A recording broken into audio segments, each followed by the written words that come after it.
LGBTQ plus 1 minute news. Let's queer up trans rights. Suspect charged with first-degree murder for the brutal killing of a trans student.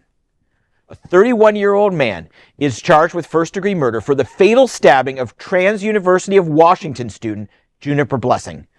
Prosecutors say Christopher Michael Leahy acted with premeditated intent in the killing of 19-year-old student whose body was found on May 10th in a laundry room on campus housing.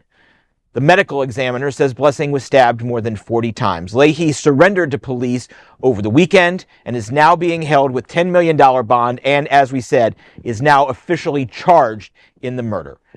Authorities say so far there is no evidence Blessing was targeted because she was transgender.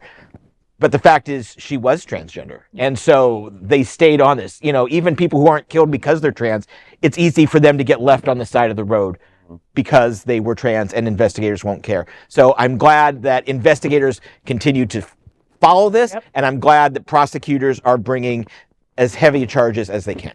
I actually saw this story yesterday in the classical music world because we have our own channels on Facebook and stuff, and even on the violin channel, they mentioned this story, but they didn't mention that she was trans.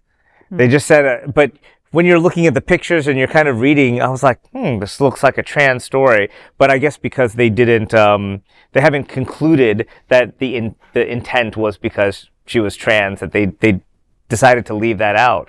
So it has made some waves outside of the LGBTQ world because I think she was a very talented vocalist with, like, I think it said a 5-octave range in the story that I was reading, and just had such a promise to becoming a great musician. So it's a loss for our world as well. Yeah. You know, it was something that John had mentioned on Monday that I would just reiterate was that too many times we talk about trans folks murdered and the killers never are brought to justice. They're never apprehended. And in this story, we know who did it, and he was arrested, and now he will be charged officially. So, you know, and we're going to follow this. We're going to follow the preliminary hearing. We're going to follow everything to hopefully a plea deal where, and so that Juniper's family can have a little peace without having to relive this every single time. Amen. Well, that is an LGBTQ plus 1 minute news story. There is no other queer nonprofit media platform like this in the entire world. Support our LGBTQ plus stories by sharing them and subscribing to Queer News Tonight.